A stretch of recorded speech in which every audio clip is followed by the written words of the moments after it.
South Florida, this is Headliners, only on CBS News Miami. Hi there and welcome to Headliners. I'm Lauren Pastrana. Immigration law backlash. Earlier this year, Florida Governor Ron DeSantis passed a new state law making it a crime for people illegally in the U.S. to enter or re-enter the state. But now the Attorney General is accused of encouraging law enforcement to violate that order. CBS News Miami's Bree Buckley joins us from the federal courthouse in downtown Miami with the latest.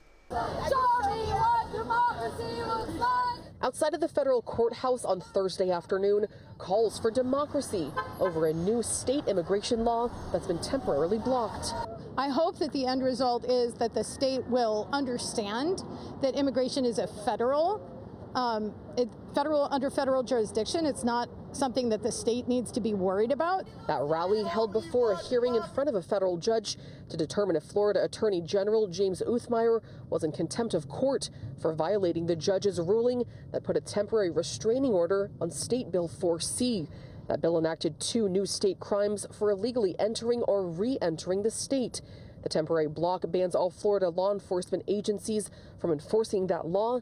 But the judge says the AG violated her ruling in a letter sent to police agencies, saying he disagreed with the ruling, filed a briefing, and he could not prevent them from enforcing the initial law, saying, quote, where there remains no judicial order that properly restrains you from doing so, end quote. In the courtroom, the AG's representation argued that his letter was taken out of context, basically misunderstood, and there's been no evidence of any arrests since the ruling, though dozens of arrests have been reported, including a U.S. citizen. The plaintiffs say the message was clear. It's inviting police officers to make arrests and saying that the judge's order does not properly bind them. The Attorney General knows that's not true. The court order absolutely binds them. The judge heard both sides and says she plans to take both into consideration before making a final decision on if Uthmeier is in contempt or not.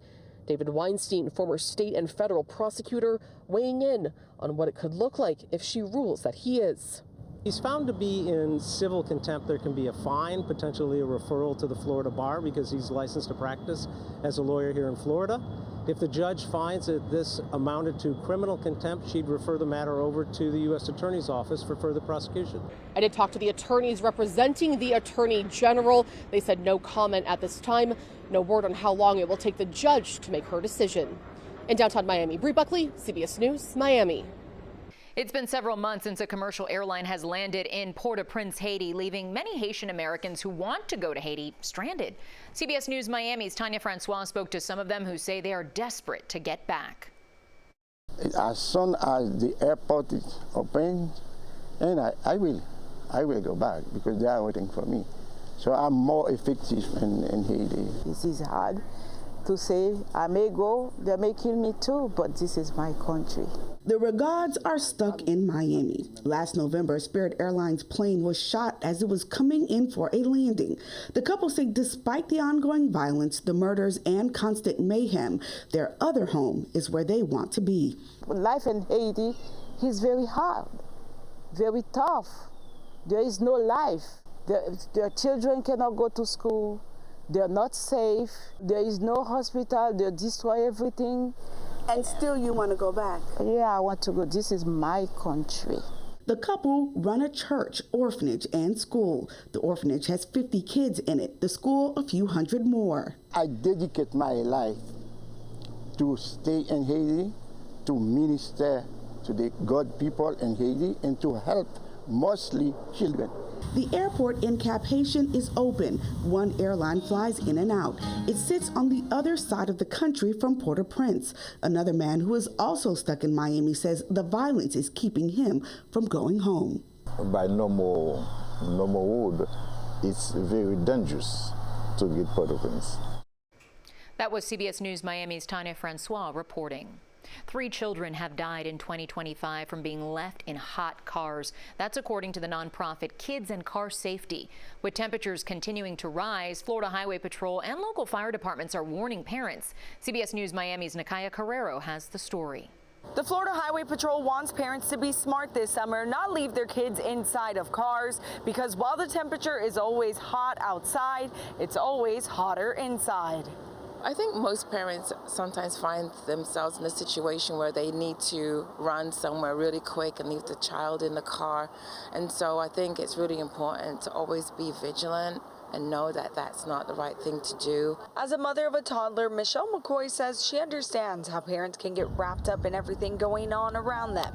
But she says you can't leave your child in a hot car.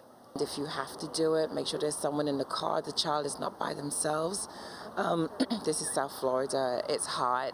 Back on May 13th, a Miami mother was arrested for leaving her 2.5-year-old son and 22-month-old daughter in the car to run into an Ulta beauty store. According to police, the engine was off and the windows were rolled down about 4 inches. The officer noticed both of the kids sweating, sitting in the back of the vehicle. The children were taken back to the police station as their mother was charged with child negligence. Florida Highway Patrol says before getting out your car, you should always look in your back seat.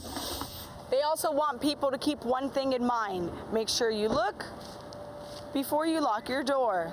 Putting your purse, your phone, your tablet, your lunch in the back seat. This is to make sure that you look in that back seat before you lock the door. In the state of Florida, there is the Good Samaritan law, which allows immunity for any responsibility for damages caused to a car that needed to be broken into to save a child's life. In Doral, Nikaya Carrero, CBS News, Miami. When we come back, is now the time to buy? See why some experts say the South Florida housing market may be cooling off. From South Florida, this is Headliners, only on CBS News Miami. Welcome back. I'm Lauren Pastrana. The usually busy spring housing market in South Florida could be cooling off. There are more homes on the market and they're available and listed for a longer time. The question is, who benefits, home buyers or sellers? As Bree Buckley is back now with whether now may be the time to buy. We were looking to buy anywhere in Miami that provided good value, but it's very tough, as you can imagine. Samuel Tuckerman grew up in Miami, now renting in Bay Harbor, hoping he can afford a house in his hometown with his wife and 1-year-old daughter. We were close to buying around COVID. We decided not to buy, and then that's when the boom happened, so we might have missed our opportunity at that point, but we're still looking. And he's not alone. Experts say more potential home buyers have been holding out, but the market could be cooling. It's cooling because there's increased inventory right now also in South Florida. So there's a lot more houses on the market, it's a little more competition. Andrew Vogel is a loan officer with First Trust Capital. He says houses have been staying on the market longer, about 90 days compared to 60 less than a year ago. He says prices are still high compared to pre-pandemic levels, and mortgage rates are nearly at peak levels right now for the year, hovering around 7% for 30-year fixed rates, up from 5% just a few years ago. He doesn't anticipate a market crash with how high demand is in South Florida, but he says it's still a good time to buy. If the rates are a little bit higher, you can get in on a house that has a lower price, maybe do a mortgage that would be only for a year or two like that. You could always refinance into a lower rate. As Tuckerman says he won't be rushing into a new investment. If the Fed does end up lowering rates, I think that will help. I am worried in Miami that also may increase the home prices, so I really don't know how that's going to play out. And on the other hand, investors I spoke with say this unique market has been beneficial for them, buying up more than they previously have before. In Miami, Bree Buckley, CBS News, Miami. In Southwest Florida, a neighborhood in Cape Coral has an unwanted guest causing a lot of mischief. The community invader turns out to be a Muskabe duck, and it's been terrorizing the people who live there, even sending one man to the hospital. CBS News Miami's Chelsea Jones has the story. He's waiting for me to come in. A Muskabe duck terrorizing the neighborhood. I moved here in 98. So have these ducks always been here? Occasionally, yeah, but now it's more frequent. And James Belvita showed me his hand. The duck bit him and his neighbors, even sending one of them to the hospital. I sit on my porch around 7 to 7:30 at this time of the year to catch a sunset, some sun. And I had my eyes closed. All of a sudden, I felt a jab on my hand and it was bleeding. Are you going to walk the other way? And Richard Guy down the street, he has a similar story. I stood up and I made some noises thinking that go away, duck, you know.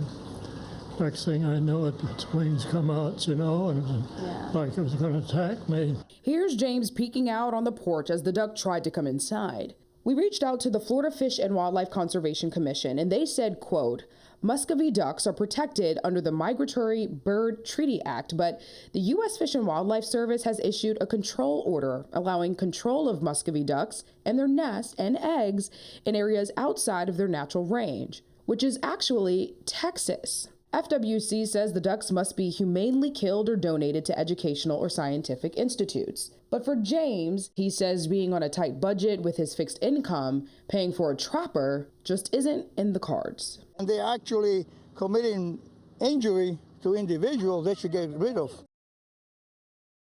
That was CBS News Miami's Chelsea Jones reporting. So for now, neighbors will remain on guard until the ducks either are removed or leave on their own. When we come back, see how a South Florida nurse is putting mental health in the spotlight. That's next.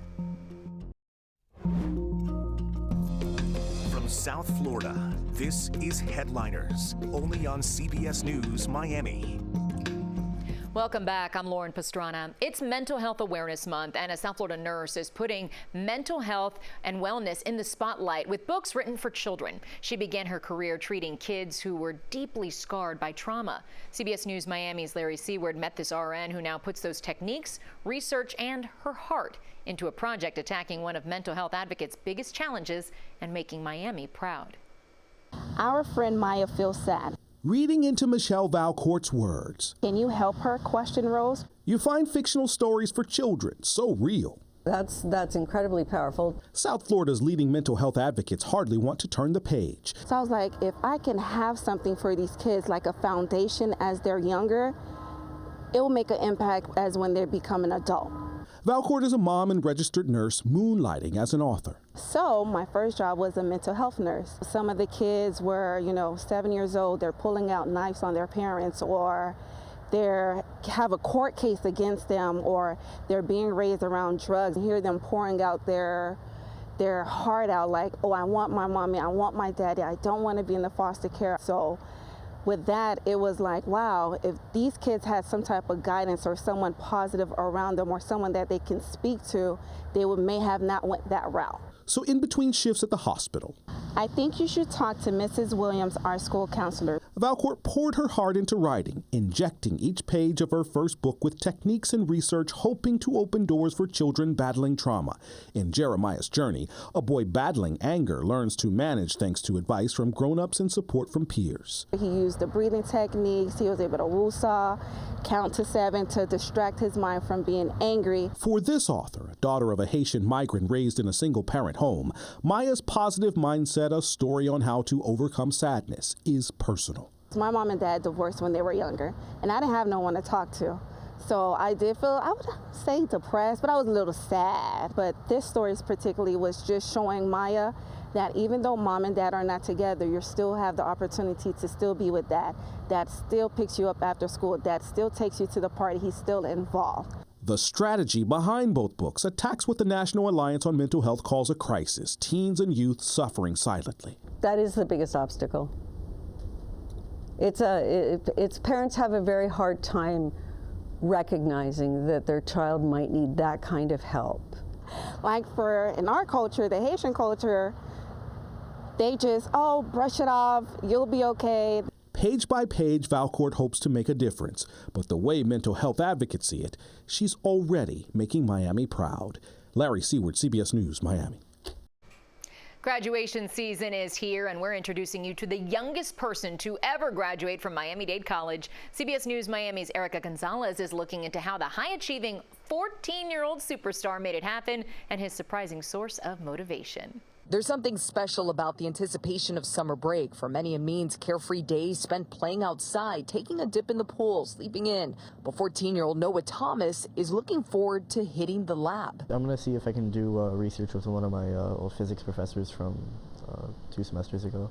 The ambitious teen graduated this spring from Miami-Dade College with an associate's in arts, the youngest person to ever achieve this at Miami-Dade College. he was motivated to beat the only other person who'd accomplish the same thing. Yeah, but you know, the first is always the best, so. His brother Nate was also 14 when he walked across the stage. It's a big topic of discussion in the house. You know, 3 months and 12 days or something like that, so. We're very competitive, me and my brother. You know, from tennis, we play tennis, to basketball, to just every day, you know, who can get to the kitchen first. The brothers reaching elite academic status thanks to their talented teacher, Mom. She homeschooled both boys, exposing them to everything she could: music, sports, and the world. You know, having a supportive husband who allowed me, I was able to stay home and dedicate myself to the kids. She stuck around to support the 10-year-olds when they each embarked on their college journeys. Professor, you know, my 10-year-old's in your class, and she looked at me and she said, he can stay as long as he's quiet. So I realized she thinks I'm in the class and he's just with me. And I said, no, no, no, no, I'm going to be outside. He is in your class. That 10-year-old college student went on to graduate from FIU at 16. They got his master's and will start law school at UM in August. Hopefully in the next 5 years, you know, I'll be able to graduate, become an attorney. And my dream is to work at a big law firm in intellectual property. His competitive younger brother has big dreams too. He starts FIU this fall and plans to pursue a future in quantum physics or computing. Maybe like a biomedical like device startup. The mom shared this advice for parents: don't put so much pressure on yourself and your kids and keep it simple. Just try to make sure your students know a little bit more today than they did yesterday. In the studio, Erica Gonzalez, CBS News, Miami.